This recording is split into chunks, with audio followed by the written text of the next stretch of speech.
Saudações, família. Sejam todos muito bem-vindos, hermanos e hermanas. Em um mundo onde o glamour e o poder muitas vezes se entrelaçam, surgem figuras que transcendem as fronteiras da lei e do entretenimento. Nos corredores sombrios, uma nova era de poder e influência está emergindo. Hoje, vamos mergulhar no fascinante submundo, onde, mesmo em 2024, vários chefes continuam a desempenhar papéis cruciais em um jogo de estratégia e lealdade. As histórias que vamos contar não são apenas sobre delitos e ilegalidades, mas sobre a busca por respeito, poder e dinheiro. As máfias negras, muitas vezes ofuscada pelas histórias mais conhecidas da máfia italiana e das organizações latinas, têm suas próprias lendas e líderes que moldam o submundo até os dias de hoje. Enquanto os holofotes costumam brilhar sobre figuras icônicas da máfia italiana, os gangsters também têm seus titãs que operam nas sombras, influenciando tudo no submundo. Em 2024, várias figuras ainda estão ativas, adaptando-se a novas realidades e tecnologias, mantendo-se relevantes em um mundo em constante mudança. Mas quem são esses chefes? O que os motiva? Quais são suas táticas para permanecerem no poder em um cenário onde a lei e a concorrência estão sempre à espreita? Prepare-se, porque vamos revelar os segredos sombrios e as estratégias audaciosas desses líderes, que, apesar do tempo, continuam a exercer influência e poder. Antes de começarmos, se você é novo no nosso canal, não esqueça de se inscrever e ativar o sininho para não perder nenhum vídeo. Eu tô deixando meu Pix junto com o link do Apoia-se e das lojas nos comentários fixados. Considerem se tornarem apoiadores. A ajuda de vocês é fundamental para a melhoria do canal. Agora, preparem-se para descobrirem quem são os grandes gangsters que ainda estão ativos em 2024 e como eles navegam nesse mar do submundo. Bora pro vídeo!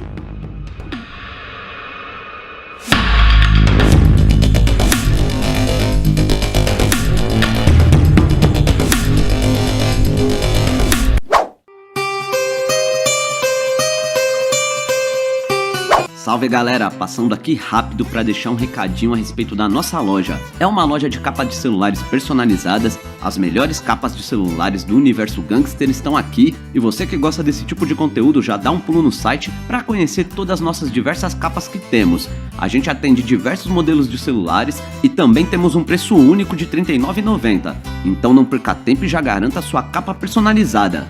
Enviamos para todo o Brasil, então já garanta a sua. Kenneth McGriff. Nas selvas urbanas de Nova York, onde o movimento nunca para, uma figura sombria emergiu no poder. Kenneth Supreme McGriff. McGriff não era apenas mais um gangster qualquer. Ele era o líder da Supreme Team, uma organização baseada no Queens, que dominava o contrabando durante o auge da epidemia de pedra.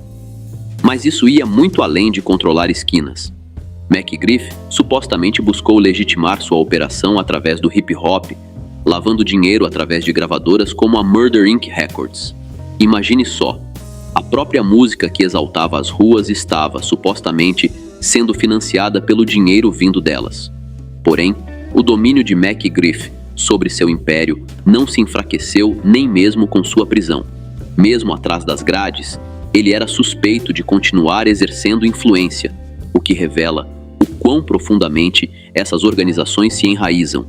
Seus legados se estendem muito além de suas próprias ações, distorcendo a própria realidade das comunidades que controlam. A música que glorifica o caos pode não ter sido escrita por eles, mas era alimentada pelo dinheiro sujo, em uma tentativa de limpar a imagem ou torná-la mais aceitável. O reinado de Kenneth foi marcado por uma onda implacável. Além do contrabando e da lavagem de dinheiro, sua reputação foi manchada por quedas.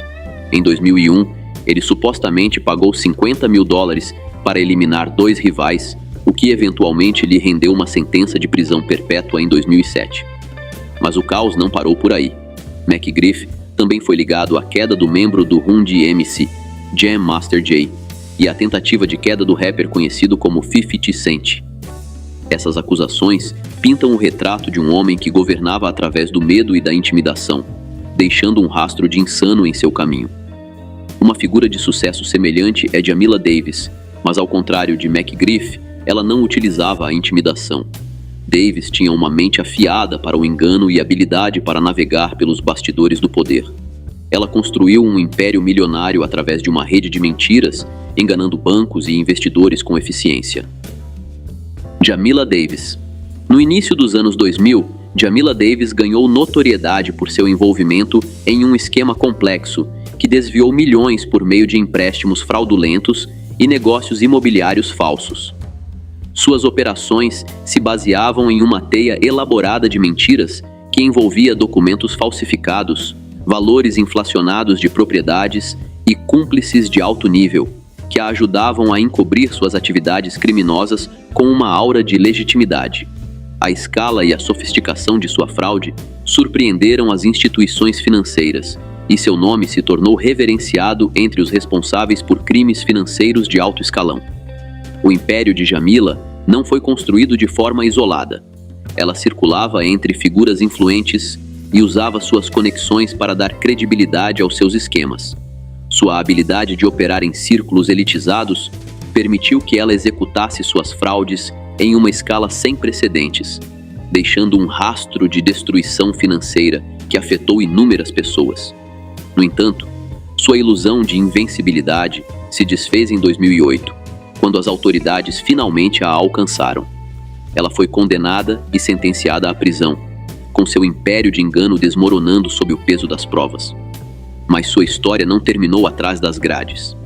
Após cumprir sua pena, Jamila Davis se reinventou como palestrante motivacional e autora, compartilhando sua jornada do crime à redenção.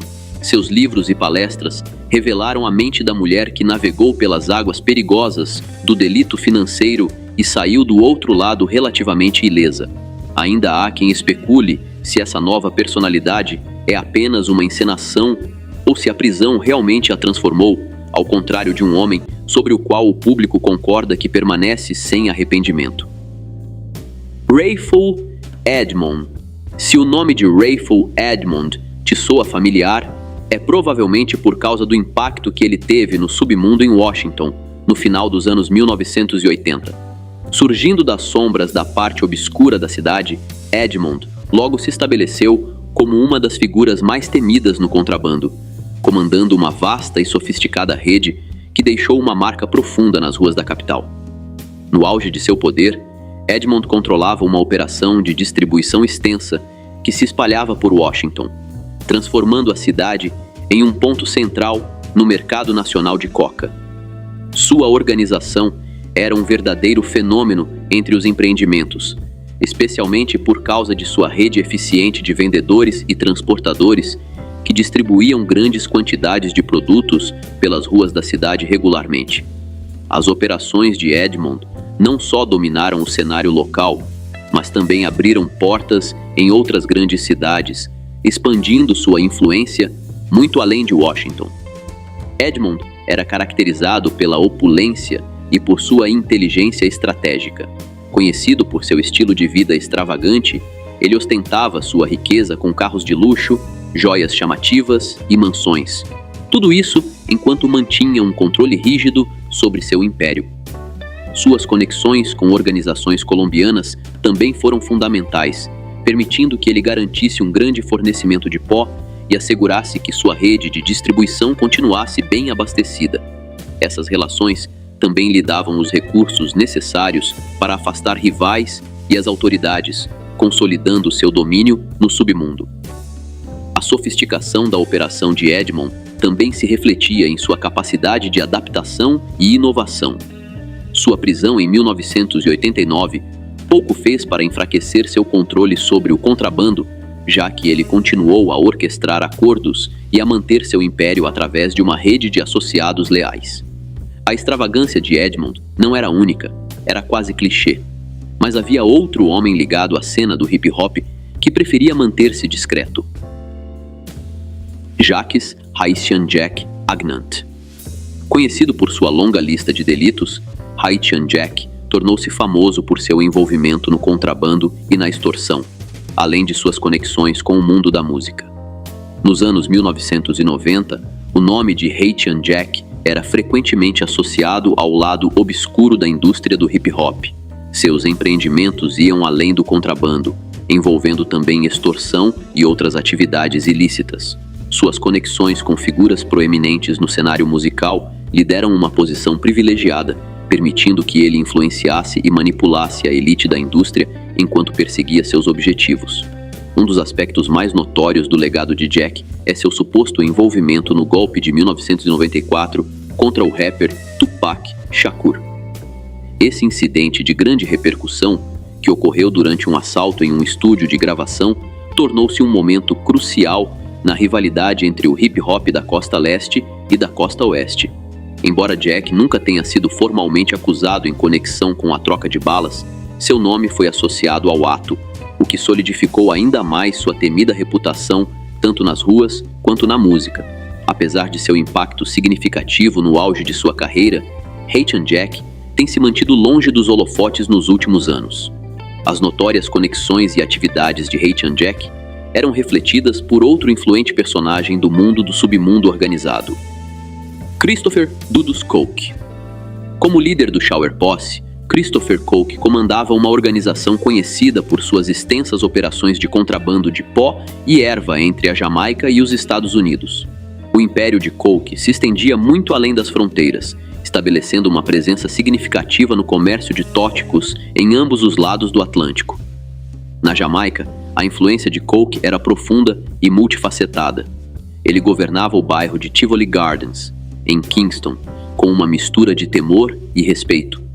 Seu reinado era marcado pela aplicação implacável de suas atividades, que incluíam represálias animalescas contra aqueles que o desafiavam. No entanto, Coke também era visto como um benfeitor da comunidade, fornecendo serviços e apoio aos moradores.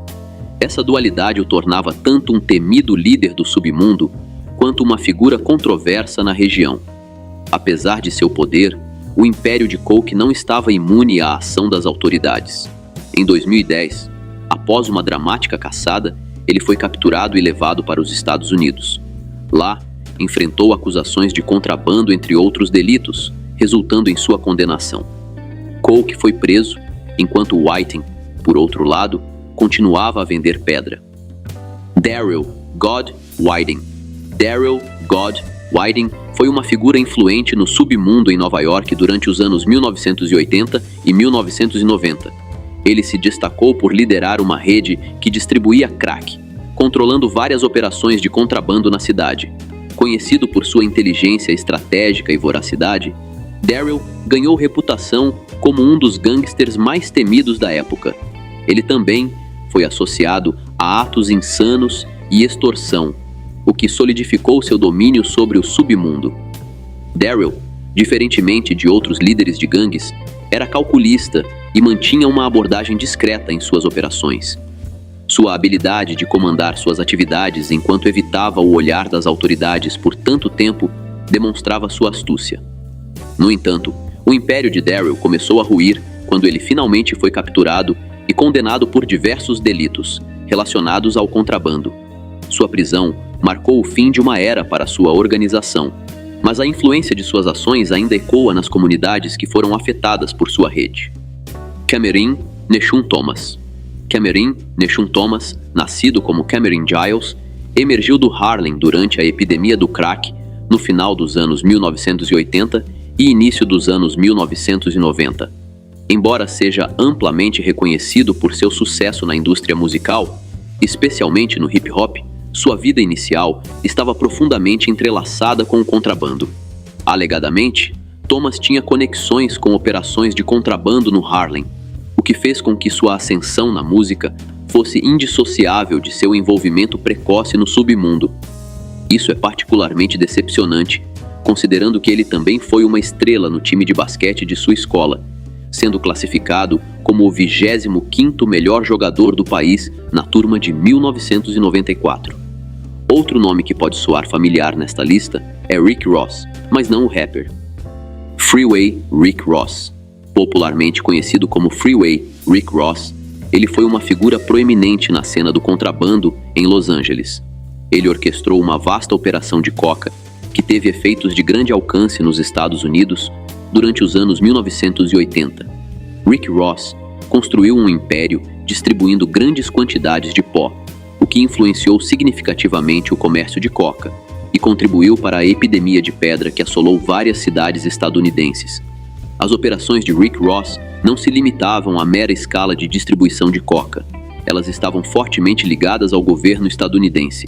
Suas atividades de contrabando se entrelaçaram com o escândalo Irã-Contras, um grande episódio político envolvendo a compra de pó, a venda ilegal de equipamentos bélicos e operações secretas feitas sob a administração de Ronald Reagan. Essa conexão colocou Rick Ross em uma posição controversa, destacando as interseções entre o submundo e a política, amplificando sua notoriedade. Apesar de sua prisão e encarceramento, a história de Freeway Rick Ross não terminou atrás das grades. Após cumprir sua sentença, Rick Ross reapareceu como uma figura reformada, utilizando suas experiências para falar sobre seu passado e as implicações mais amplas de sua vida. Sua transformação de um dos maiores gangsters a palestrante motivacional é amplamente documentada. No entanto, hoje, o nome Freeway Rick Ross ainda carrega peso em seus antigos círculos, mostrando um gangster bem documentado que mudou para melhor. Terry Flannery. Terry Flannery, cofundador da Black Mafia Family, BMF, foi fundamental na construção de uma das maiores e mais notórias organizações de contrabando nos Estados Unidos, no início dos anos 2000. As operações da BMF eram vastas, focadas na distribuição de grandes quantidades de tóxicos por todo o país. O alcance deles ia além dos mercados tradicionais, envolvendo também atividades significativas de lavagem de dinheiro, especialmente através da indústria do hip-hop. Essa integração estratégica permitiu à BMF mesclar suas operações ilegais com uma fachada de negócios legítimos, ampliando sua influência e lucratividade. A associação deles com o mundo do hip-hop não era apenas um disfarce, mas uma parte crucial da estratégia. Eles usaram a indústria para lavar dinheiro e expandir seu alcance. Terry governava ao lado de seu irmão, Demetrius Big Mitch Flannery. Demetrius Flannery, conhecido como Big Mitch, foi o rosto mais visível da Black Mafia Family, BMF. Sob sua liderança, a BMF não apenas dominou o comércio de coca, mas também se tornou uma presença proeminente na cultura popular. O estilo de vida extravagante de Big Mitch, caracterizado por festas opulentas e conexões de alto nível, foi fundamental para consolidar a imagem da BMF como uma potência e um símbolo de excessos. A habilidade de Demetrius em integrar a BMF na indústria do entretenimento foi um fator chave para o sucesso do grupo. Ao aproveitar suas conexões com celebridades de destaque e investir na indústria musical, ele garantiu que o nome da BMF se tornasse sinônimo de riqueza e influência. Essa estratégia de marketing ajudou a organização a lavar dinheiro de forma eficaz, ao mesmo tempo em que construía uma reputação maior que a vida. Apesar de ter sido condenado à prisão perpétua, dizem que a influência de Big Mitch se estende muito além dos muros da prisão. James "Bimmy" Anthony. James Anthony, também conhecido como Bimmy, foi um ex-membro do Supreme Team, uma das gangues de contrabando mais notórias de Nova York durante a epidemia de pedra. O Supreme Team, liderado por Kenneth Supreme McGriff, era insano por seu controle implacável sobre a distribuição de pó no Queens e seu papel significativo na crise da coca nos anos 1980 e 1990. Anthony, como jogador-chave do Supreme Team, estava profundamente enraizado no contrabando, contribuindo bastante para a reputação notória da gangue em relação à voracidade e o controle. À medida que a epidemia de pedra começou a diminuir, Anthony fez uma mudança significativa em sua carreira, transicionando para a indústria da música. Ele se tornou um gerente, trabalhando com vários artistas e aproveitando suas antigas conexões para avançar no mundo do entretenimento. Embora tenha mudado para a gestão musical, o passado de Anthony, mais do que o de muitos outros como ele, continua a ser uma parte significativa de sua identidade. Lorenzo "Fat Cat" Nichols. Lorenzo Nichols dominou a cena do submundo no Queens com uma presença imponente e liderou uma das maiores e mais influentes operações de contrabando de coca.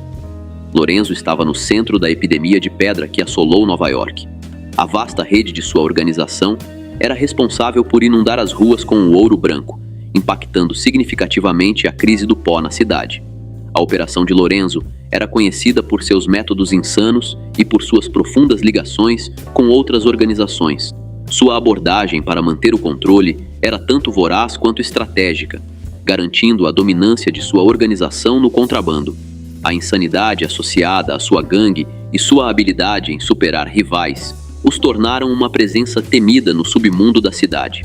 Apesar da escala de seu empreendimento, a história de Lorenzo teve uma reviravolta dramática com sua prisão e sentença de prisão perpétua. Ele foi condenado por acusações sérias, incluindo contrabando e conspiração, e agora cumpre uma sentença de prisão perpétua. Mas você sabe como a história continua. Você pode tirar o homem das ruas, ou a mulher, no caso de Jemaker. Jemaker Thompson.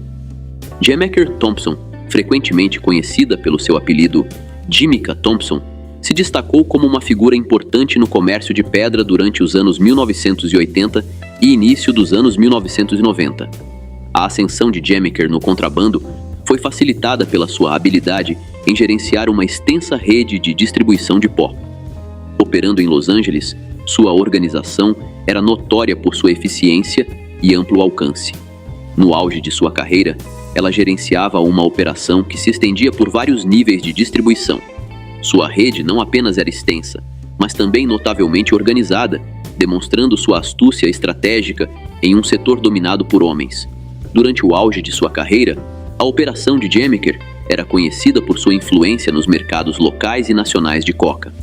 Sua organização era responsável por um volume significativo de pedra, contribuindo para a crise mais ampla que afetou comunidades em Los Angeles e além. Apesar de seus sucessos, a carreira de Jemaker chegou a um fim dramático com sua prisão e subsequente encarceramento. Ela cumpriu uma longa pena por seu envolvimento no submundo, e seu tempo na prisão foi marcado por intensas disputas legais e atenção da mídia, refletindo a natureza de alto perfil de seu caso. Poucos podem negar a influência de Jemaker Thompson no submundo em Los Angeles. Ela tinha quase a mesma influência que Jeff Fort tinha em Chicago. Jeff Fort. O fundador da gangue El Rookin certamente deixou sua marca como uma figura temida no submundo de Chicago. No final dos anos 1970, Jeff Fort estabeleceu os El Rookins, uma gangue que rapidamente se tornou famosa por suas insanidades e delitos indiscriminados. A organização estava profundamente envolvida não apenas no contrabando, mas também em extorsão e uma infinidade de delitos, tornando-se uma das gangues mais significativas e temidas de Chicago. Sob sua liderança, os El Rookins se tornaram sinônimos de caos, operando com uma ferocidade que deixou uma marca duradoura na paisagem da cidade. A gangue era notória não apenas por suas operações em nível de rua, mas também por sua participação em incidentes de alto perfil. As atividades dos El Rookins se estenderam a redes de contrabando, onde desempenharam um papel importante na distribuição de pó por toda Chicago. Sua influência foi ainda mais solidificada por sua participação em extorsão organizada e outros atos insanos, consolidando a reputação de Fort como uma figura central no submundo da cidade. Na metade dos anos 1980, o domínio de Fort na cidade começou a enfraquecer à medida que as autoridades intensificavam a repressão às atividades de gangues. Jeff Fort foi condenado por acusações federais, incluindo contrabando, extorsão e conspiração. A natureza de alto perfil de seus delitos, juntamente com suas conexões com outras organizações, garantiu que seu caso chamasse atenção significativa. Fort foi condenado à prisão perpétua, mas sua influência não diminuiu. Muito pelo contrário, ele e sua organização continuaram a ter um impacto na cena do submundo de Chicago. Larry Hoover. Larry Hoover, um nome sussurrado com temor e reverência na mesma medida, é o arquétipo de uma das mais aterradoras organizações dos Estados Unidos, os Discípulos Gangsters. Este não é um gangster comum. Larry é um chefão, um gênio maquiavélico que transformou uma operação de rua em um império nacional imerso em animalidade e dinheiro. Do submundo imundo de Chicago, ele ascendeu a um trono de temor. Seu reinado é conhecido por sua expansão implacável, engolindo gangues rivais e corrompendo bairros inteiros. Os discípulos gangsters, sua monstruosa criação, tornaram-se uma hidra do mal, com tentáculos venenosos se espalhando por todo o país. A coca era a força vital deste império, e a insanidade, seu braço direito. Mas a genialidade de Larry reside não apenas em sua animalidade, mas em sua mente estratégica. Mesmo confinado em uma cela, ele é alegado como o mestre dos fantoches, puxando cordas invisíveis que controlam um exército de gangsters. Seu nome é um espectro arrepiante que assombra os sonhos das forças da lei, um grito para seus fiéis seguidores. Larry é mais do que um gangster. Ele é um ícone cultural do mal. Sua imagem, tatuada em incontáveis corpos, é um testemunho de sua influência duradoura. Enquanto seu nome ecoar pelas ruas, a ameaça dos discípulos gangsters continuará a pairar como uma sombra. É realmente difícil dizer quem é pior, Larry ou Fisher, mas ambos certamente se destacam no cenário do submundo. Guy Fisher. A ascensão de Guy Fisher começou no início dos anos 1970, quando ele se tornou líder do Sindicato, uma influente organização afro-estadunidense que detinha um poder significativo no comércio de heroína no Harlem. A astúcia estratégica de Fisher e sua aplicação implacável garantiram a posição do sindicato como um jogador-chave no comércio de heroína, gerando para ele uma riqueza e influência substanciais. As atividades de Fisher não se limitavam apenas ao contrabando. Sob sua liderança, o sindicato se envolveu em uma gama de empreendimentos ilícitos, incluindo extorsão e atos insanos. A operação de Fisher controlava completamente as redes de distribuição no Harlem. Um dos aspectos mais marcantes do legado de Fisher foi sua aquisição do Teatro Apollo no Harlem em 1977. Fisher ganhou as manchetes ao se tornar o primeiro proprietário negro deste icônico local. A compra do Teatro Apollo não foi apenas uma conquista financeira, mas um símbolo da influência e status substanciais de Fisher dentro da comunidade. Isso demonstrou sua capacidade de transformar a riqueza ilícita em empreendimentos legítimos, consolidando ainda mais sua reputação como uma figura importante, tanto no submundo quanto na sociedade. No entanto, à vista do público, o império de Fisher enfrentou um escrutínio significativo à medida que as forças da lei intensificaram seus esforços para combater o submundo organizado. As investigações sobre as operações do sindicato culminaram em um julgamento de alto perfil que expôs a extensão completa das atividades de Fisher. Em 1984, Fisher foi condenado por múltiplas acusações, incluindo extorsão, contrabando e quedas. O julgamento foi notável pelas extensas evidências apresentadas contra Fisher e sua organização, que mostraram plenamente a insanidade de suas operações e o impacto abrangente de sua organização. Fisher foi condenado à prisão perpétua sem possibilidade de liberdade condicional, marcando um fim dramático ao seu reinado como senhor do submundo. Em uma reviravolta surpreendente, a sentença de Fisher foi comutada em 2020, quando ele foi liberado com um perdão. Por fim, a decisão de conceder a ele a liberdade antecipada foi bastante controversa. Saudações, família! Quando pensamos em atletas, imaginamos pessoas dedicadas ao esporte, que superam desafios e se esforçam para alcançar a grandeza. Mas, e se eu te dissesse que alguns desses ícones não apenas enfrentaram adversários em campo, mas também desafiaram as forças sombrias do submundo? Nesta série, vamos explorar as histórias surpreendentes de atletas que se atreveram a desafiar as poderosas organizações, arriscando tudo em busca de justiça e liberdade. Eles se tornaram símbolos de resistência em um mundo onde muitos se calam diante do temor. Através da bravura e da determinação, esses atletas não só lutaram por suas paixões, mas também contra a corrupção. Vamos conhecer suas jornadas, os desafios que enfrentaram e as decisões difíceis que tiveram que tomar. Mas antes de começarmos, se você é novo no nosso canal, Não esqueça de se inscrever e ativar o sininho para não perder nenhum vídeo. Eu tô deixando meu Pix junto com o link do Apoia-se e das lojas nos comentários fixados. Considerem se tornarem membros do canal. Estou lançando episódios especiais para todos os membros. Agora, fique conosco nesta jornada reveladora, onde o esporte e o submundo se cruzam de maneiras inesperadas. Vamos descobrir juntos as histórias de coragem, determinação e, acima de tudo, resistência. Bora pro vídeo!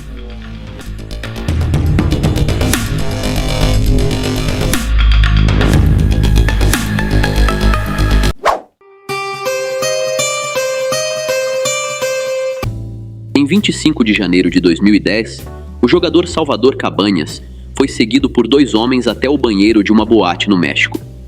Esses homens eram integrantes de um influente grupo, os Negritos, e transformaram o que deveria ser uma noite comum em um momento sinistro para o craque de futebol. Cabañas, conhecido também como El Mariscal, era um fenômeno dos gramados. Com precisão diante do gol e uma finalização impecável, o atacante paraguaio despertava temor nos goleiros de toda a América do Sul. Sua combinação voraz de habilidade e força o transformou em ícone para o clube e a seleção de seu país, conquistando uma legião de fãs que reverenciavam cada passo que ele dava em campo. Em dezembro de 2001, Cabañas teve sua grande oportunidade ao assinar com o Clube América, um dos clubes mais respeitados do México e da América Latina. Essa mudança deu início a uma série de eventos que mudariam sua vida para sempre. Em 204 partidas pelos Las Águilas, ele marcou impressionantes 98 gols, tornando-se um dos maiores artilheiros da história do clube. Cabañas rapidamente ganhou fama, e logo todos os defensores da liga sabiam que precisavam se cuidar ao enfrentá-lo. Sua popularidade cresceu tanto que ele se tornou uma celebridade no México e no Paraguai, atraindo patrocínios e contratos publicitários.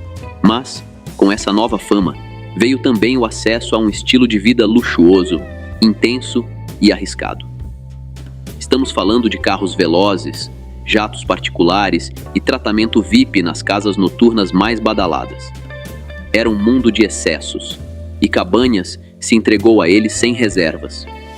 Agora, uma coisa precisa ser deixada clara. No início dos anos 2000, o México já enfrentava, e ainda enfrenta, uma crise séria com a presença de grupos poderosos que dominavam diversas áreas, incluindo o futebol. Com uma base de fãs apaixonada e uma importância cultural imensa, o futebol era o cenário perfeito para operações de lavagem de dinheiro e outras atividades ilícitas. Esses grupos viam no esporte uma forma de fortalecer sua influência. Mas como Cabañas se envolveu com essas organizações poderosas? Acredita-se que ele tivesse um certo interesse por mulheres ligadas a esses grupos, as glamorosas namoradas e esposas dos capos. Seja por escolha ou consequência do estilo de vida de playboy, Cabañas acabou se envolvendo com algumas delas, o que não foi bem visto. Ele próprio chegou a alimentar os rumores ao não demonstrar qualquer intenção de recuar ou se intimidar. Mesmo diante de intimadas e avisos, Cabañas continuou vivendo exatamente do jeito que queria.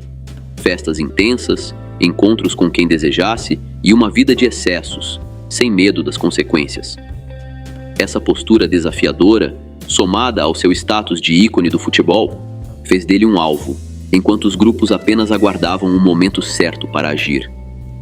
Em 24 de janeiro de 2010, o dia começou como qualquer outro para Cabañas. Ele estava em uma boate na cidade do México, aproveitando o tratamento VIP e vivendo intensamente. Mas ele nem imaginava o quão tenso tudo estava prestes a se tornar. Cabañas continuou a festa até a manhã seguinte. Nas primeiras horas, provavelmente por volta das 2 da manhã, chegou o momento tão aguardado pelos homens que haviam monitorado cada movimento dele desde a noite anterior. Sem saber de nada, Cabañas foi ao banheiro, sendo seguido por dois homens. Um deles, um sicário profissional, aproximou-se enquanto o outro ficou de vigia perto da porta. Esse sicário não era um amador qualquer. Era um profissional enviado para dar um recado. Com uma frieza impressionante, ele sacou a pistola e disparou uma única bala. A bala entrou no globo de Cabañas, um pouco acima do olho, e alojou-se em seu cérebro. Era para ele ter sido dado de baixa, mas o sicário não se deu ao trabalho de confirmar o desfecho antes de deixar o local. O sicário foi identificado como José Jorge Balderas, um integrante do temido grupo Os Negros. Cabanhas foi levado imediatamente ao hospital, onde passou por uma cirurgia de emergência para remover a bala e evitar um desfecho pior. Foi um milagre ele ter conseguido se safar, mas o estrago já estava feito. A bala atravessou seu globo, causando um problema neurológico sério, e embora nunca tenha sido removida, a recuperação de Cabanhas foi extraordinária. Foi uma jornada longa e dolorosa. Ele precisou reaprender funções básicas, com sua fala e habilidades motoras muito afetadas. Cabanhas passou meses em reabilitação, recuperando sua força e mobilidade de forma lenta e gradual. Durante esse período, o mundo do futebol demonstrou um enorme apoio, com homenagens e tributos de jogadores lendários. Lendas como Diego Maradona e Ronaldinho Gaúcho participaram de partidas beneficentes para arrecadar fundos para seu companheiro de profissão, e o carinho e respeito dedicados a Cabanhas provaram o quanto ele era admirado. Apesar de seu progresso, sua carreira estava acabada. O dano causado era extenso demais, e ele nunca mais conseguiu recuperar o preparo físico e a coordenação necessários para competir em alto nível. No entanto, isso não o impediu de tentar. Cabanhas treinou incansavelmente, determinado a retornar aos gramados, mas seu corpo simplesmente não correspondia.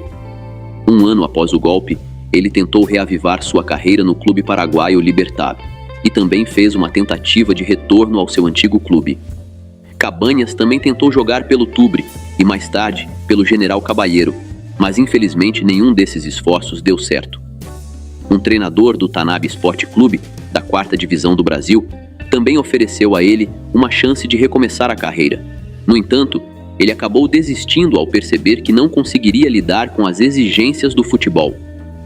Em agosto de 2014, falando à mídia em Cancún, no México, Cabanhas expressou sua atual aversão pelo esporte, afirmando que não queria mais ouvir nada sobre futebol, já que não podia mais jogar. 4 anos após o golpe, ele continuou sua recuperação e tenta recomeçar de forma tranquila. Evita se envolver com mulheres ligadas a organizações e também evita festas em áreas controladas.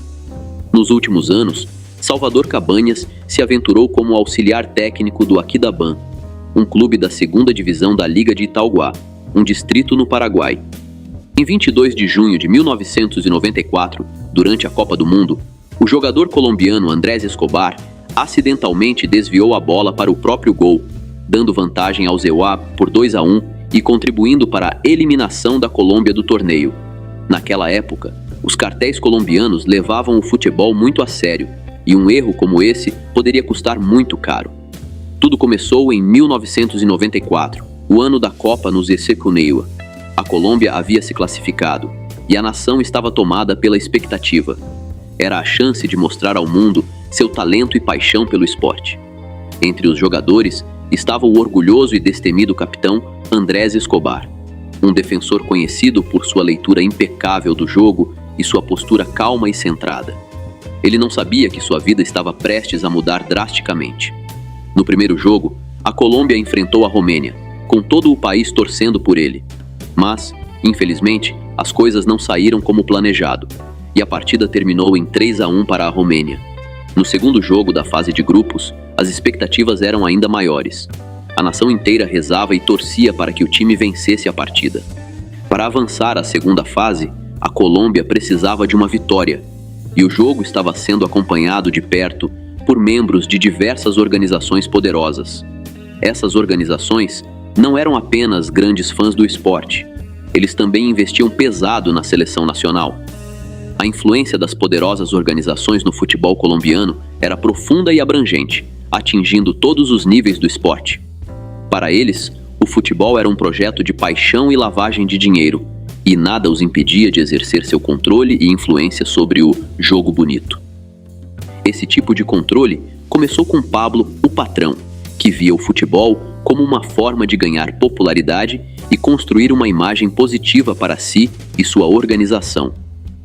Pablo investiu pesadamente em clubes de futebol locais, fornecendo apoio financeiro e até construindo campos e instalações para a comunidade. Contudo, esse apoio vinha com um preço alto.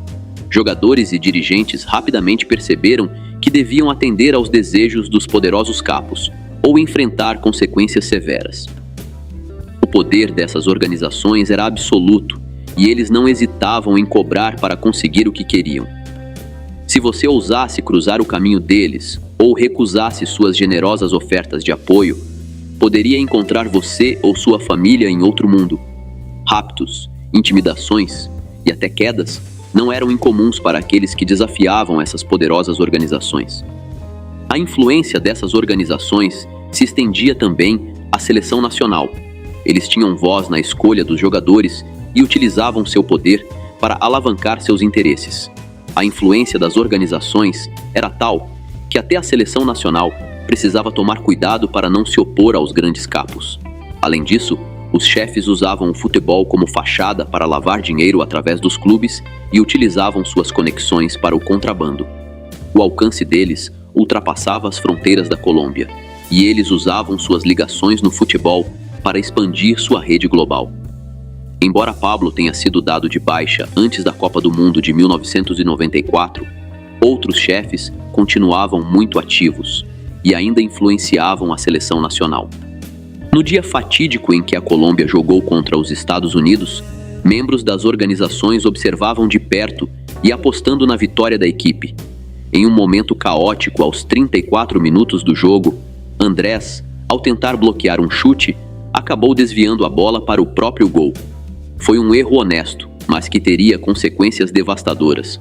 O gol contra em si não selou seu destino, mas a reação do público colombiano e, mais importante, do submundo que acompanhava tudo isso. Apostadores milionários colocaram suas fichas na Copa do Mundo e os chefes tinham muito dinheiro investido no sucesso da Colômbia. Após o término da partida, que terminou a favor dos Estados Unidos, Andrés começou a ser intimidado. Telefonemas no meio da noite, cartas e até confrontos públicos. Os capos e seus apoiadores estavam furiosos e queriam alguém para pagar. Eles viam o gol contra de Andrés como um insulto pessoal, um ato de sabotagem deliberada. Claro que não era, mas tentar convencer esses homens era praticamente impossível. Andrés se tornou um alvo, e as intimidações contra ele começaram a se acumular. O defensor estava devastado. Ele amava seu país e sua equipe, e aquele gol contra o assombrava. Ele considerou até se retirar do futebol após aquela Copa do Mundo, buscando uma vida mais tranquila. O que ele não sabia, no entanto, era que essa aposentadoria não seria uma opção. E mesmo que a maior parte da Colômbia o tivesse perdoado pela catástrofe, os capos o marcaram, e seus dias estavam contados. Em 1º de julho de 1994, 10 dias após o gol contra, Andrés estava saindo com seus amigos na cidade de Medellín. Eles haviam passado a noite em um bar comemorando o aniversário de um amigo, e Andrés estava animado, tentando deixar para trás aquele desastre na Copa do Mundo. Ao saírem do bar, entraram em seus carros, mas um grupo de homens se aproximou. Eles cercaram o veículo de Andrés e começaram a gritar, culpando-o pela derrota da Colômbia e pelo impacto financeiro que os capos haviam sofrido. Foi nesse momento que Humberto Muñoz Castro, o motorista ligado a Juan Santiago Gallón Henao, um capo colombiano, disparou 6 balas. 4 balas acertaram Andrés, que se deixou cair em seu assento. Ao cair, a reação à sua queda foi imensa. Mais de 120 mil pessoas compareceram ao seu funeral e o país estava em luto. Esse jogador havia se tornado um símbolo de esperança e unidade para a Colômbia, sendo amado por seu talento e sua humildade. As autoridades tomaram providências, e acredita-se que tudo tenha sido por causa da perca de dinheiro. Humberto Muñoz Castro foi preso, condenado e sentenciado a 43 anos de prisão. No entanto, ele cumpriu apenas 11 anos, o que é um claro lembrete do complexo e frequentemente corrupto sistema de justiça na Colômbia da época. Em 2013, Alfredo Pacheco foi descoberto como tendo ligações com a notória organização MS-13. Mas essa revelação foi apenas o começo do pesadelo, pois isso não apenas custaria sua reputação, mas também causaria sua queda.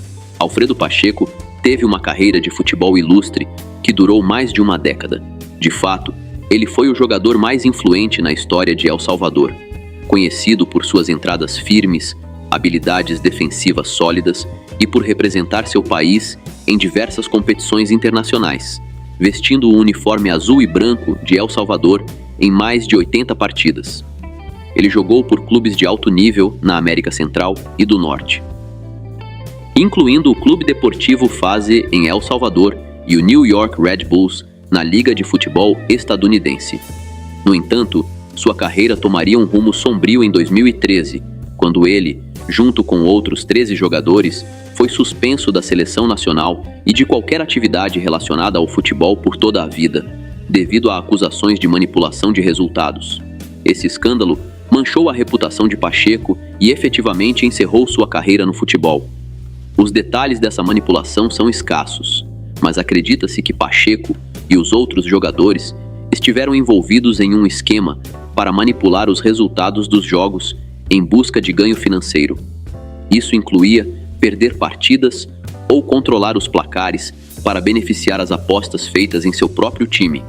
Talvez a parte mais interessante dessa revelação seja que Pacheco e seus companheiros não agiram sozinhos, mas sim sob as ordens da famosa e insana MS-13, que é conhecida por sua extrema insanidade e uma vasta rede de membros. Essa organização expandiu seu alcance para diversas atividades do submundo, incluindo contrabando, extorsão e manipulação de resultados em esportes profissionais.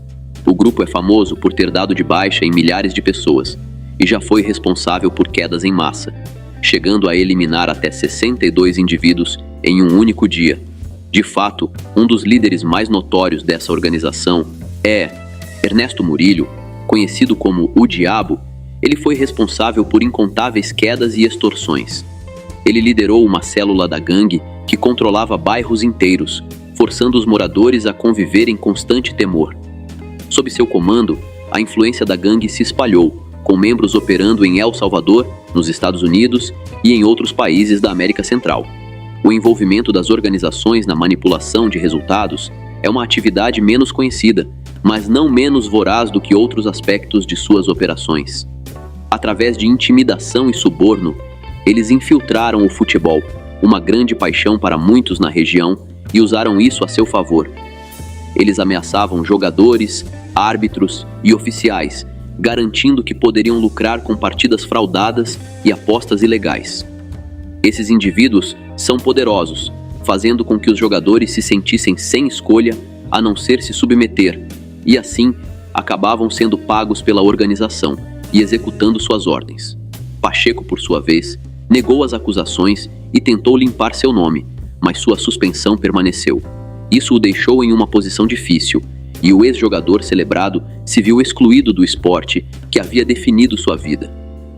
Ele retornou à sua cidade natal, Santa Ana, um lugar que já estava passando por um aumento no caos e nas tretas relacionadas às gangues. No dia 25 de outubro de 2014, Alfredo Pacheco, de 33 anos, estava com amigos em um estacionamento do lado de uma loja de conveniência. Parecia apenas mais um dia comum, mas este terminaria de forma inesperada. A área onde a loja estava localizada era conhecida como território de gangues controlado pela MS-13. Sem aviso, um carro se aproximou e houve uma emboscada.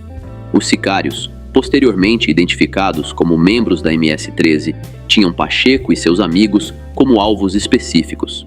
Mais tarde, descobriu-se que Pacheco tinha negócios com a gangue e que eles colocaram um contrato de queda sobre ele devido a problemas financeiros. Segundo relatos, Pacheco, junto com vários outros jogadores, devia dinheiro à MS-13, e quando não conseguiram pagar, a organização respondeu de forma animalesca. Os problemas financeiros de Pacheco eram bem conhecidos, e acredita-se que foi sua desesperada tentativa de saldar suas dívidas que o levou a se envolver com a gangue em primeiro lugar. Sua ganância e imprudência provavelmente contribuíram para isso, e quando foi banido do futebol por toda a vida em 2013, devido às acusações, sua situação financeira piorou ainda mais. Sem renda do futebol, ele lutou para pagar a organização. Pacheco levou várias balas e caiu no local. 2 de seus amigos também foram atingidos, mas conseguiram fugir.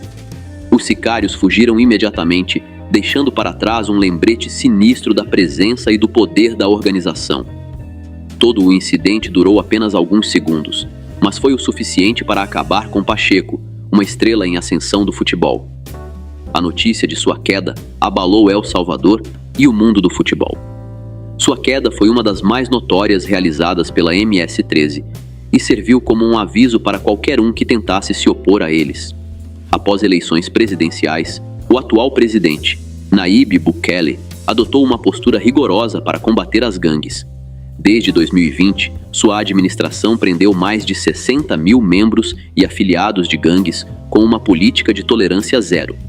O estado de emergência declarado em 2024 deu ainda mais poder ao governo para tomar medidas drásticas. E os resultados, apesar de controversos, têm sido significativos. Em 26 de outubro de 1989, Álvaro Ortega Madeiro se destacou como o árbitro em uma partida entre Atlético Nacional e América de Cali.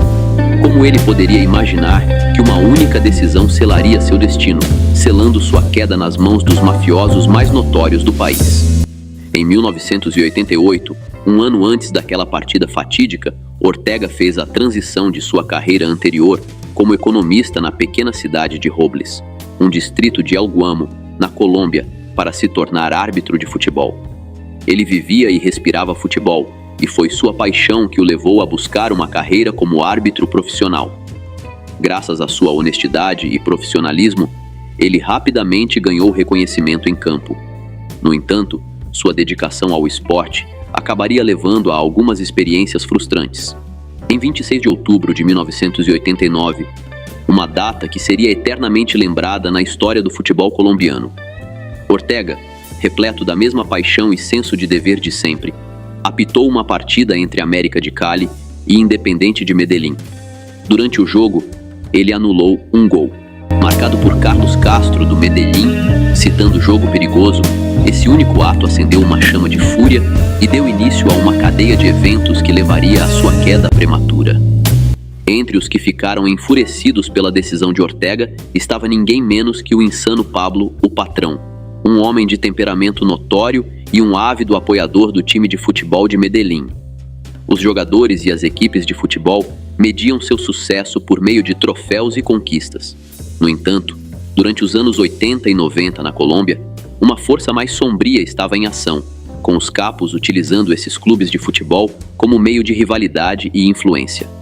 O legado animalesco do controle das organizações sobre o esporte permanece até hoje. Pablo era conhecido por sua paixão pelo futebol e investiu pesadamente no Independiente de Medellín. Como você já sabe, ele gastou grandes somas para trazer os melhores jogadores e melhorar as instalações. Seu apoio financeiro não tinha limites, mas a participação do patrão ia além desse suporte financeiro. Ele organizava partidas de estrelas em sua fazenda e apostava milhões nos resultados, entrelaçando ainda mais seu empreendimento do submundo com o futebol. Agora, o investimento nas equipes não se limitava a Pablo. Por exemplo, Miguel Rodríguez Orejuela, líder da organização de Cali, apoiava o América de Cali, criando uma rivalidade no futebol que refletia a intensa competição entre as organizações de Medellín e Cali. O lendário Capo, conhecido como Mexicano, um associado de Pablo, também investiu pesado no Millonarios, um time baseado em Bogotá, ampliando ainda mais a influência do submundo. As organizações não mediam esforços para garantir a dominância de suas equipes, o que incluía o uso de intimidação e suborno para influenciar os resultados das partidas. Árbitros eram subornados ou intimidados, e após a partida entre Atlético Nacional e América de Cali, circularam rumores de que Ortega havia sido subornado pelo chefe do cartel de Cali. Colocando-se na perspectiva de Pablo, ele imediatamente ordenou a queda de Ortega. Em 15 de novembro de 1989, Ortega viajou para Medellín para mais uma partida, sem saber o que o aguardava. Após o jogo, ele saiu do hotel e foi confrontado por um grupo de sicários que repentinamente sacaram suas .40 e cuspiram bala para cima dele. Ortega recebeu 9 balas e caiu no local. A queda de Alberto Ortega expôs o alcance ilimitado do império poderoso de Pablo e a sinistra interação entre o esporte e o submundo na Colômbia. A liga de futebol do país também foi suspensa, pois esse maravilhoso jogo agora estava manchado pelas quedas e a corrupção. Em 7 de dezembro de 1994, Omar Canhas foi encontrado dado de baixa. No entanto, havia mais nessa história, pois os eventos daquele dia fatídico guardavam segredos sobre sua ligação com a implacável organização de Medellín.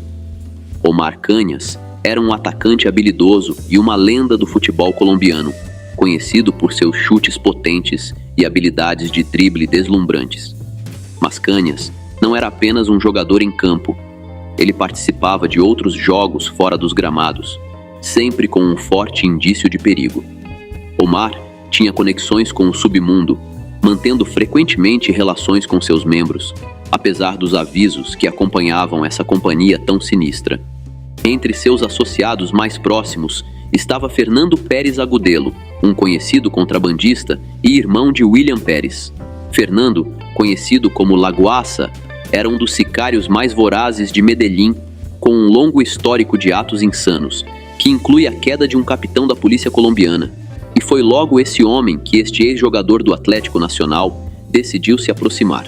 Omar Canhas e Fernando eram frequentemente vistos juntos, e a amizade deles era bem conhecida na cidade. Eram como irmãos, e seus laços pareciam inquebráveis. Mas essa amizade acabaria selando o destino de Canhas.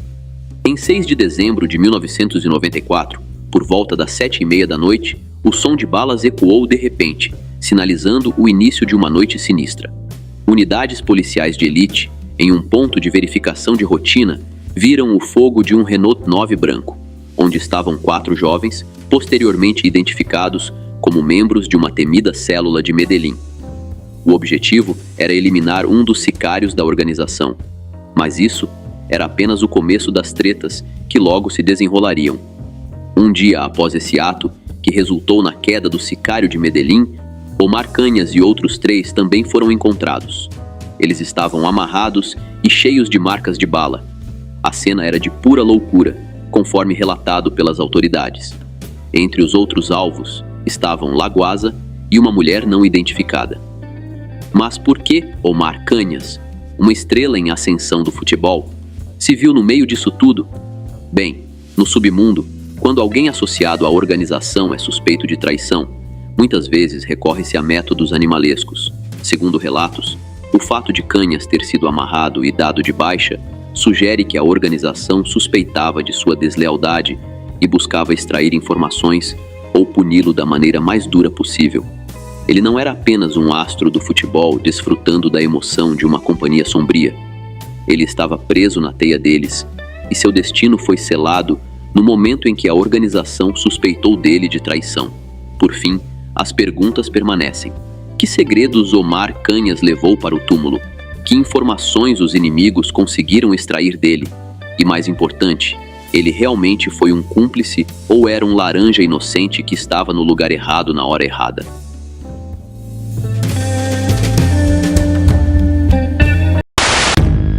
Saudações, família! Hoje, vamos mergulhar na fascinante e sombria história dos verdadeiros Peaky Blinders.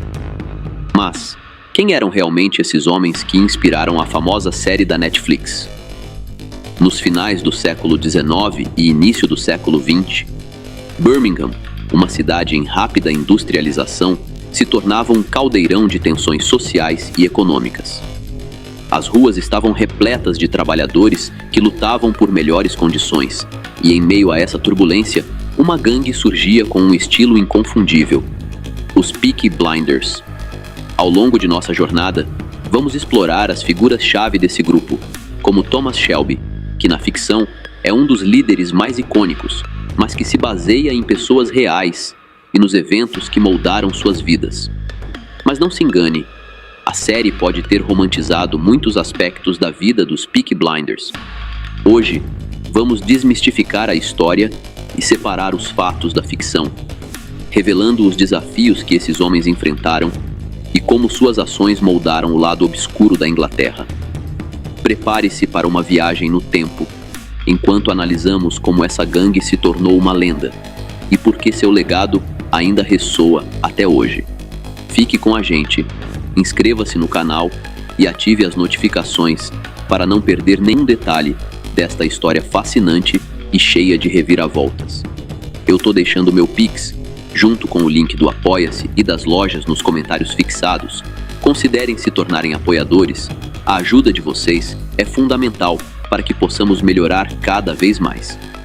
Agora, sem mais delongas, vamos descobrir a verdadeira história dos Peaky Blinders. Bora pro vídeo.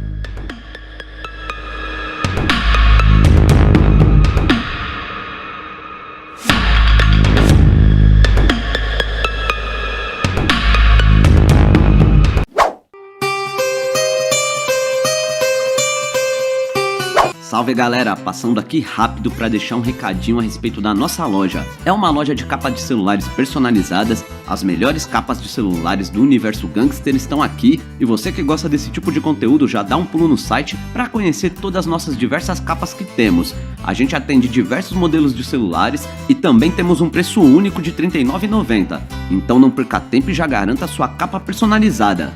Enviamos para todo o Brasil, então já garanta a sua. Os Peaky Blinders realmente existiram, mas não da forma como você imagina. Não houve um verdadeiro Thomas Shelby, nem Arthur Shelby, nem uma família Shelby, ou sequer uma empresa Shelby. Na verdade, os verdadeiros Peaky Blinders dominaram Birmingham muito antes dos anos 1920. Ao contrário da obra fictícia, sua gangue era desorganizada, mas, à sua maneira, eram igualmente insanas e envolvidos em atividades ilícitas. No entanto, após a Primeira Disputa Mundial, surgiu uma gangue mais estruturada que operava em Birmingham. Esse grupo era chamado de Birmingham Boy, que era liderado por um homem chamado Billy Kimber. Ele é um dos personagens retratados na série, aquele que invade o bar do Shelby para conversar com Tommy. Curiosamente, se tivéssemos que escolher um equivalente a Tommy na vida real, ironicamente seria ele, embora com algumas diferenças. Mas então, quem eram os verdadeiros Peaky Blinders? Para entender a origem dos verdadeiros Peaky Blinders, primeiro é importante falar dos sluggers, um termo que poderíamos traduzir como pessoas que aplicam golpes vorazes. Originalmente, era um termo utilizado no mundo do boxe nos anos 1820, mas rapidamente seu uso se expandiu além dos ringues. A partir dos sluggers, também chamados de slugs, que tudo começou a ganhar forma. Precisamos voltar ao final dos anos 1850 na Inglaterra para entender o contexto. Naquela época, o país enfrentava dificuldades econômicas crescentes, o que mais tarde daria origem a um problema mais grave: o aumento das disputas nos bairros mais pobres. Birmingham sofreu intensamente com esse caos ao longo da segunda metade do século XIX, especialmente com o surgimento de gangues de jovens delinquentes, que mais tarde seriam chamados de sluggers. Esses jovens malfeitores passavam o tempo nas ruas pobres da cidade, roubando pedestres, golpeando pessoas, brigando entre si e organizando apostas clandestinas. Eles não tinham outra ocupação além de se envolver em atividades delituosas e causar distúrbios. Dizem que essas gangues de jovens surgiram no final dos anos 1850 em Birmingham, depois que a polícia, pressionada pela elite, decidiu reprimir seus jogos de apostas de rua e tretas ao ar livre, que eram extremamente insanas e sujas. Alguns desses jovens da cidade não aceitaram bem essa repressão e começaram a se agrupar, formando gangues para resistir à polícia. Foi assim que os sluggers surgiram, e esse foi o ponto de partida para os Peaky Blinders. Esses grupos de delinquentes eram extremamente problemáticos, pois não apenas enfrentavam os policiais, mas também avançavam em qualquer pessoa que cruzasse seu caminho, homens, mulheres, jovens ou idosos. Gangues como essas existiam em outras cidades, como Manchester, Salford, Liverpool e Londres, mas foi em Birmingham que os delitos se tornaram mais intensos. De fato, não é coincidência que a cidade tenha sido reconhecida, no final do século XIX, como uma das mais caóticas da Grã-Bretanha. Nas ruas escuras e perigosas de Birmingham, os sluggers reinavam. Cada gangue era composta por cerca de uma centena de jovens, a maioria equipada com facas, correntes ou martelos. Acostumados a roubos, tumultos e até quedas, eles criavam uma atmosfera de extremo medo na cidade. A polícia fez o que pôde para controlar essa situação, mas com poucos recursos e pessoal, foi incapaz de conter o caos. Esses conflitos entre gangues explodiram de verdade nos anos 1870. Naquele período, não era raro ver grupos de centenas de jovens brigando por horas e, às vezes, até a queda. A maioria dos slugger eram adolescentes, mas era um erro subestimarem. Se você tivesse o azar de cruzar o caminho deles, as consequências poderiam ser terríveis. O testemunho do magistrado Alderman Nelson, um dos alvos dos tumultos de 7 de julho de 1872, confirma bem a gravidade da situação. No dia em que os sluggers destruíram tudo, eles passaram em frente à casa do Sr. Nelson. Sem querer deixá-los fazer o que quisessem, ele saiu com um pedaço de pau para tentar afastá-los.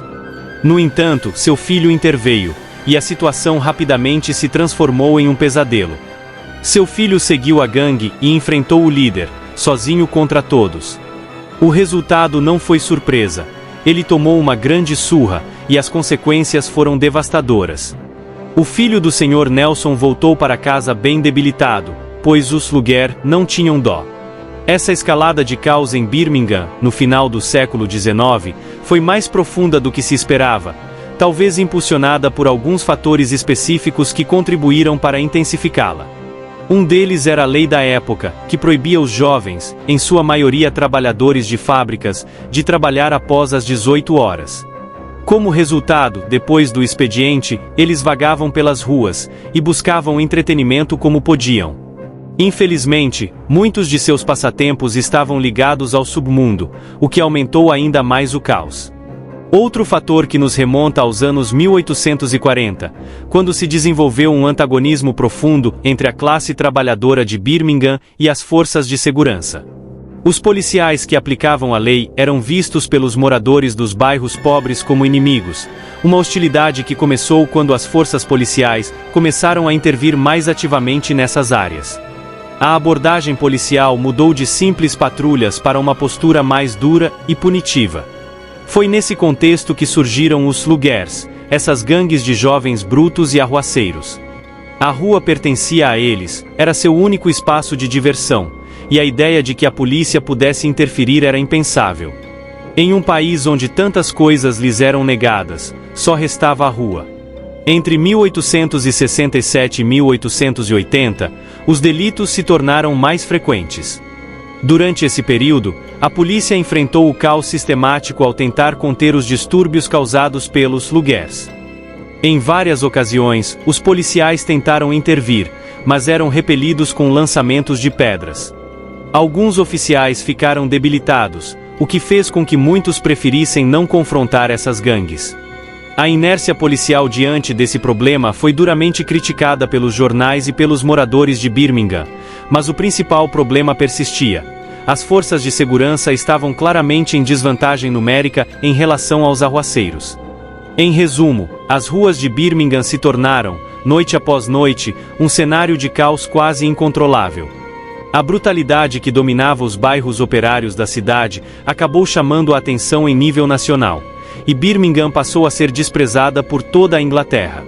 No final dos anos 1880, os slugger continuavam a causar problemas em toda a cidade. Nesse período, as gangues de arruaceiros surgiam com cada vez mais frequência. E foi assim que os Peaky Blinders nasceram. A partir de 1890, o termo Peaky Blinder apareceu pela primeira vez. O artigo publicado em 23 de março de 1890 no jornal Birmingham Daily Post, intitulado Assalto em Small Heath, relata o ataque a um homem chamado George Eastwood. Ao sair de um bar, após pedir uma cerveja de gengibre, bebida sem álcool, ele foi alvo de zombarias por parte de Thomas Maclow e seus cúmplices. Quando Eastwood deixou o local, Maclow o agrediu, utilizando um cinto para jogá-lo contra um pilar de pedra, resultando em uma séria fratura. O jornal identificou Maclow e sua gangue como os Peaky Blinders, tornando este o primeiro registro escrito da existência dessa infame gangue. Na época, os Peaky Blinders eram descritos como uma das gangues mais temidas de Birmingham, tendo suas raízes nos sluggers. Longe de serem figuras glamourosas, eram vistos como gangsters de pouca instrução, responsáveis por uma série de delitos locais, incluindo furtos e agressões, especialmente contra mulheres. Apesar da reputação temida, esses jovens delinquentes levavam vidas comuns e tinham empregos, já que suas atividades que não eram lucrativas o suficiente para sustentá-los integralmente. As condições de trabalho na época eram extremamente precárias, com remuneração mínima, limitando as oportunidades de ascensão social para a classe trabalhadora. Para muitos jovens, as gangues, como os Peaky Blinders, se tornaram um meio de afirmação de sua masculinidade e ofereciam um escape das frustrações da vida cotidiana. Embora os Peaky Blinders tenham se tornado notórios nos anos 1890, o nome passou a ser usado de forma genérica para se referir a qualquer bando de arruaceiros que aterrorizava Birmingham, independentemente de pertencerem ou não a uma gangue formal.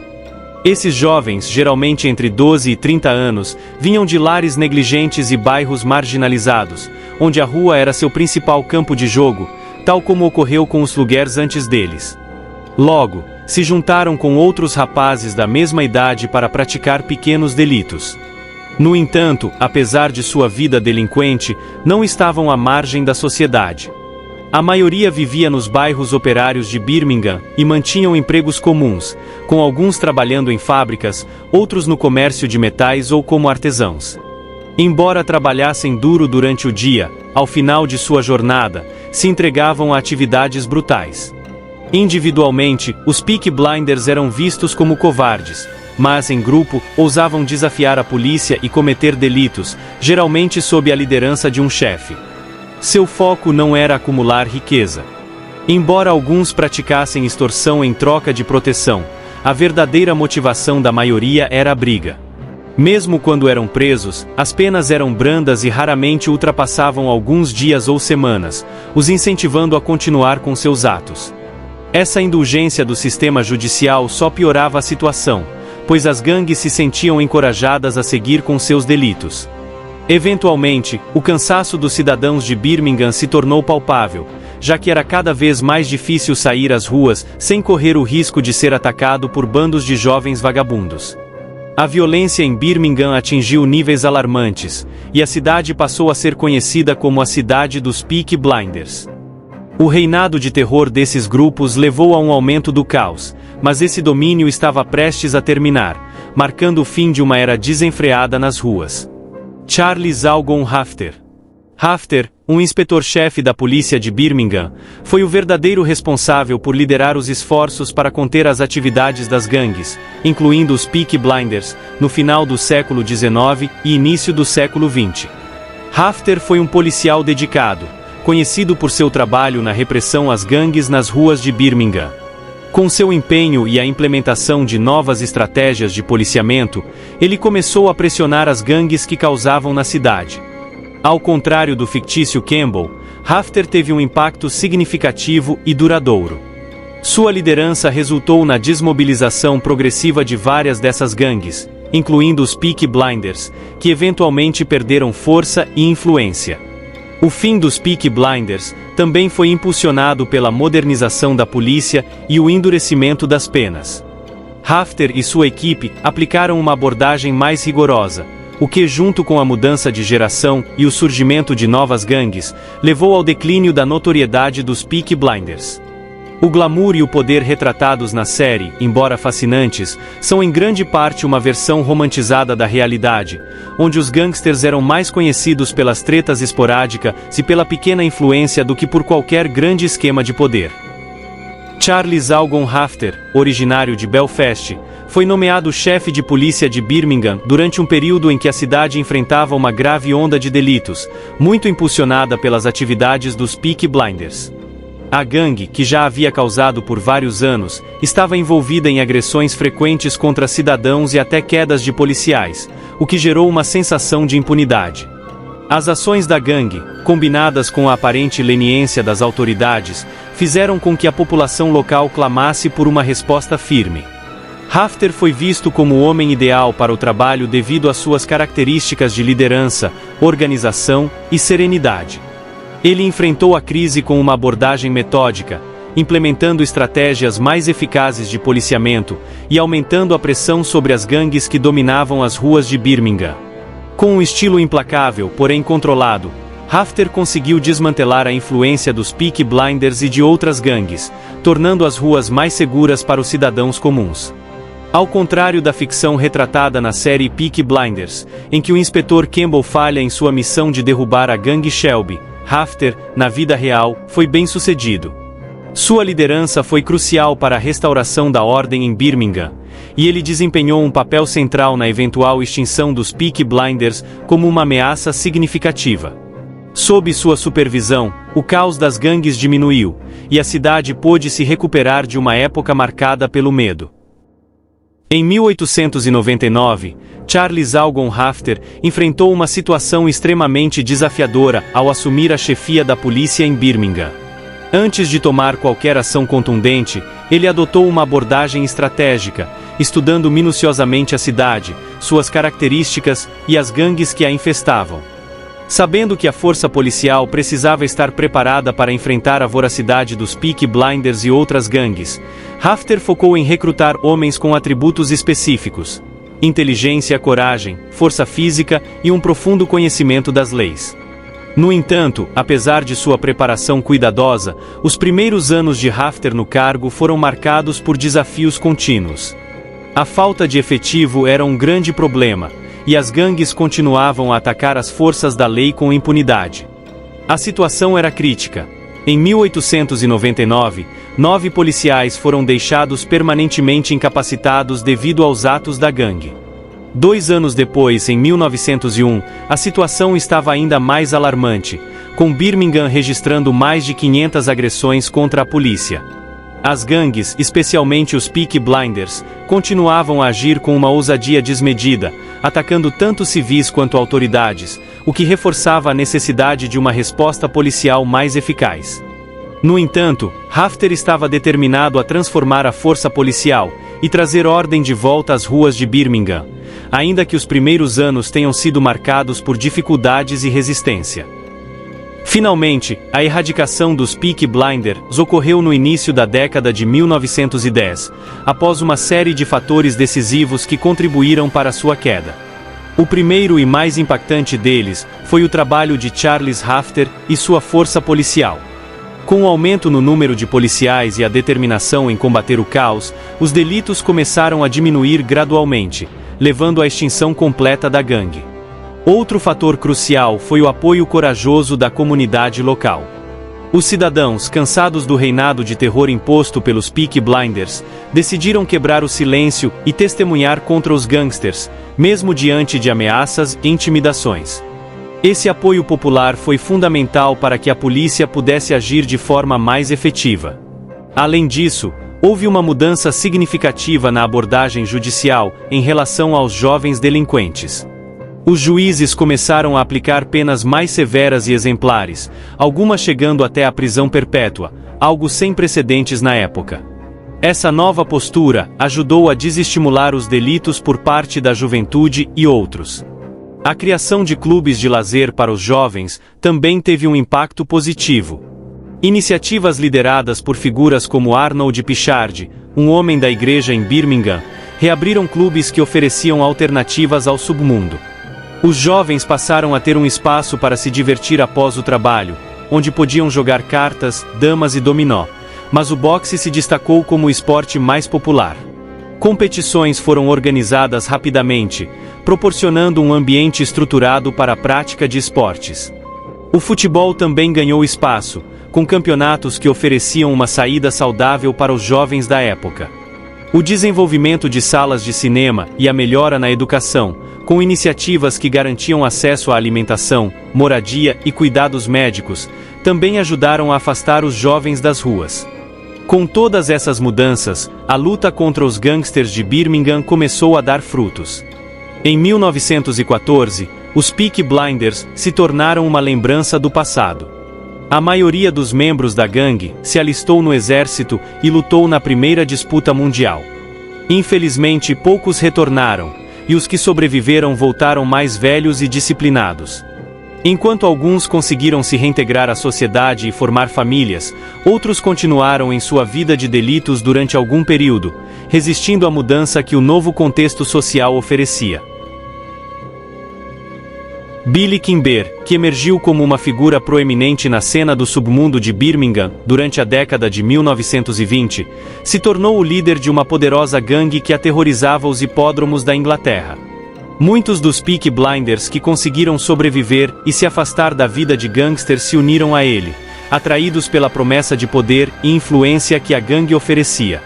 No entanto, a referência à famosa família Shelby não é completamente infundada. Na verdade, existiu uma família que se assemelhava à fictícia família Shelby e que teve um papel significativo na Birmingham da época: a família Sheldon. O nome Sheldon não só se assemelha foneticamente a Shelby, mas também carrega uma conotação de poder e presença no submundo local. A semelhança entre os nomes não é mera coincidência, mas sim uma conexão que reflete a realidade da época. A família Sheldon, assim como Shelby, estava envolvida em atividades ilícitas e tinha influência nas esferas do submundo, especialmente em relação a jogos de azar e extorsão. Essa relação entre a ficção da série e a realidade histórica da família Sheldon ressalta como a cultura popular pode se inspirar em figuras e eventos verídicos, criando narrativas que, embora dramatizadas, possuem raízes na história. A presença de gangues como os Sheldon e Kimber ajudou a moldar o submundo de Birmingham, com práticas de intimidação e controle que se tornaram emblemáticas desse período. Assim, a conexão entre os nomes e a estrutura de poder existente em Birmingham na década de 1920 ilustra como a realidade e a ficção podem se entrelaçar, refletindo a complexidade do crime organizado e suas dinâmicas sociais na história britânica. Stephen Knight, o criador da série, tinha um pai cujos tios pertenciam a uma certa família, os Sheldon, uma família que reinou pelo medo em Birmingham durante os anos 20. Alguns de seus membros eram conhecidos como gangsters notórios, especialmente envolvidos em apostas, o que inspirou a série. Stephen Knight optou por um nome similar ao Sheldon, e assim surgiram os Shelby. Mas será que sabemos mais sobre o Sheldon? Na verdade, não muito. No entanto, existem algumas informações que podem nos contar mais sobre essa família curiosamente ligada aos Shelby. Os Sheldon moravam em uma casa que dava para a rua Wheaton, no final da qual estava o verdadeiro bar Garrison. Diferente do restante da família, 3 dos irmãos Sheldon, John, Samuel e Joseph, escolheram o caminho do submundo. Naquela época, eram conhecidos por serem insanos, envolvidos especialmente em distúrbios, tiroteios e até mesmo em uma das piores disputas de gangues da história de Birmingham. Assim como os Shelby, eles tinham negócios nas corridas de cavalos de Birmingham, mas seu território se limitava apenas a essa cidade. Em nenhum momento se expandiram para o resto da Inglaterra. Para encontrar alguém mais poderoso do que eles na época, precisamos olhar para outro gangster, o já mencionado William Billy Kimber, o chefe da gangue de Birmingham na época. Ao contrário do Sheldon, Kimber conduzia operações em nível nacional. Ele era, na verdade, originário do bairro de Chamberlain. Um homem bem formado, forte e carismático. Lá, ele se tornou o líder de uma temível gangue de capangas, a gangue de Birmingham, também conhecida como os Birmingham Boys. Essa gangue operou de 1910 até os anos 1930, estendendo suas atividades de Londres até o norte da Inglaterra. Durante esses anos, Kimber foi considerado o maior chefe do submundo do Reino Unido. Ele era um gangster que não tinha aliados, mas que muitos temiam. No início, ganhava vida nas corridas de cavalos, principalmente por meio de extorsão e roubo. Com o passar do tempo, tornou-se um homem de negócios, pelo menos na maior parte, legítimo. Seu império foi construído com medo e intimidação. De fato, foi dessa forma que ele tentou conquistar o sul da Inglaterra ao expandir suas atividades de extorsão nas corridas de cavalos. Contudo, ao descer para o sul, e mais especificamente para a capital, encontrou algumas dificuldades para se apoderar dos esquemas de extorsão nas corridas de Londres. Kimber enviou seus homens para resolver o problema. Lá, seus capangas atacaram os corredores de apostas judeus localizados no bairro de East End, extorquindo-os e tentando obter ainda mais dinheiro do que as vítimas já estavam obrigadas a pagar. Geralmente, quando as vítimas da extorsão não pagavam, eram duramente linchadas. Esse foi o caso do verdadeiro Alfie Solomons, um corredor de apostas judeu londrino que não iria ficar de braços cruzados. O verdadeiro Alfie Solomons era um judeu laico cuja família estava estabelecida na Inglaterra há décadas. Ele se tornou corretor de apostas nos hipódromos após o armistício de 1918, exercendo essa atividade em Londres durante o período de paz. Tudo ia bem até que Kimber e seus homens chegaram ao sul para expandir suas operações. A situação mudou quando Solomon se recusou a ser intimidado após ser extorquido pela gangue de Birmingham. Ao resistir, ele foi linchado e derrubado. Quando finalmente foi resgatado, estava todo amassado e sem vários dentes. O que parecia ser um ato pequeno desencadeou uma disputa entre gangues do norte e do sul. Após o ataque, Solomons buscou apoio de uma poderosa gangue que operava no sul da Inglaterra. A gangue Sabini, liderada por Charlie Darby Sabini, também é representada na série. Sabini era o chefe da máfia siciliana em Londres naquela época. Segundo relatos, Darby trouxe mais de 300 homens da Sicília para a capital britânica para formar sua máfia. Ele se tornou o padrinho de sua área, se encarregando de administrar a justiça, resolver conflitos internos e proteger a honra das jovens mulheres. Assim como Kimber, Sabini impunha respeito e não tinha aliados. Foi após o golpe a Solomons que Sabini decidiu acabar com Kimber e sua gangue. Assim, se desencadeou uma rivalidade entre o norte e o sul, conhecida como a Disputa dos Hipódromos de 1921, pelo controle da extorsão nas corridas de cavalos da Inglaterra.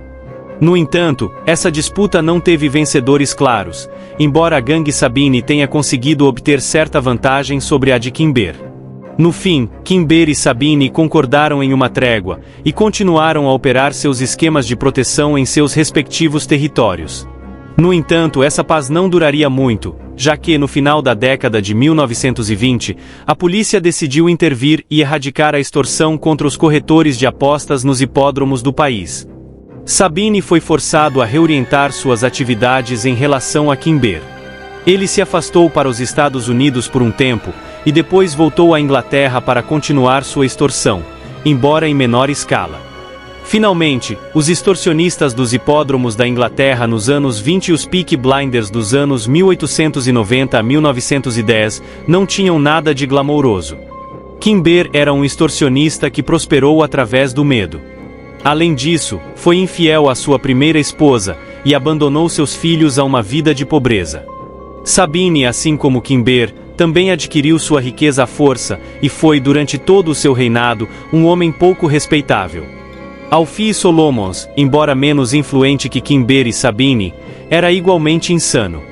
Um episódio em que acabou com um homem após uma disputa ilustra bem isso. Os irmãos Sheldon eram conhecidos por serem canalhas que sempre evitavam o combate justo. Afinal, todos eram simples capangas, gangsters e nada mais, incluindo os famosos Peaky Blinders. Uma pergunta permanece no ar: de onde vem o nome Peaky Blinders? Entendendo que Peaky poderia ser interpretado em certo contexto como visera e blinder, como segadores, havia um rumor na época de que os Peaky Blinders costuravam lâminas de barbear na frente de seus bonés. Isso teria sido prático durante as brigas, já que poderiam usá-las. A lâmina ajudava a cegar temporariamente os inimigos. Embora essa teoria seja magnífica para dar um toque de elegância à história, atualmente não existem provas dela. Em contrapartida, dizem que teria sido simplesmente impossível para os Peaky Blinders da época obter lâminas de barbear com frequência. No final do século XIX, lâminas de barbear descartáveis não eram facilmente encontradas e eram bastante caras. Em geral, os jovens da época usavam navalhas de barbear ou iam diretamente ao barbeiro. Por outro lado, parece mais concreto que essa denominação tenha origem no fato de que os Peaky Blinders tinham o hábito de colocar seus bonés de lado e dobrá-las de tal maneira que mal se podiam ver os olhos. Por fim, Seria daí que vem o termo cegar e o nome completo Peaky Blinders.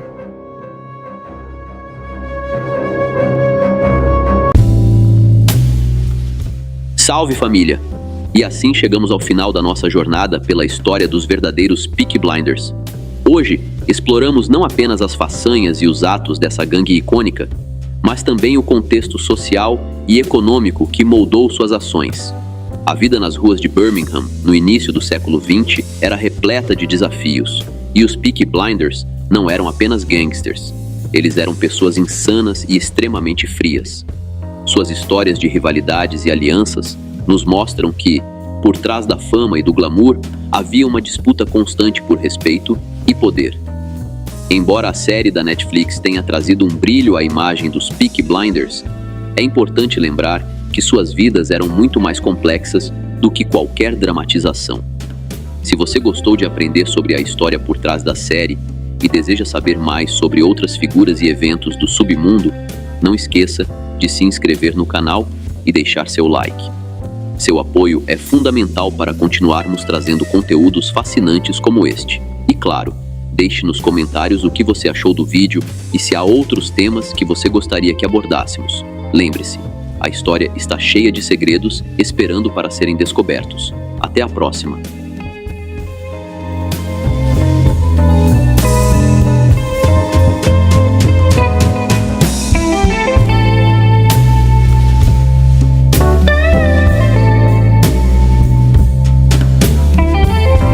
Salve galera, passando aqui rápido para deixar um recadinho a respeito da nossa loja. É uma loja de capas de celulares personalizadas, as melhores capas de celulares do universo gangster estão aqui e você que gosta desse tipo de conteúdo já dá um pulo no site para conhecer todas as nossas diversas capas que temos.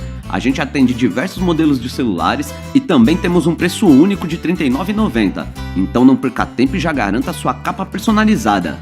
Enviamos para todo o Brasil, então já garanta a sua. Salve família! Se você acompanha e gosta do meu trabalho, eu preciso muito da ajuda de vocês. Dá um pulo lá no Apoia-se e se torne um de nossos investigadores daqui do canal. Valeu família!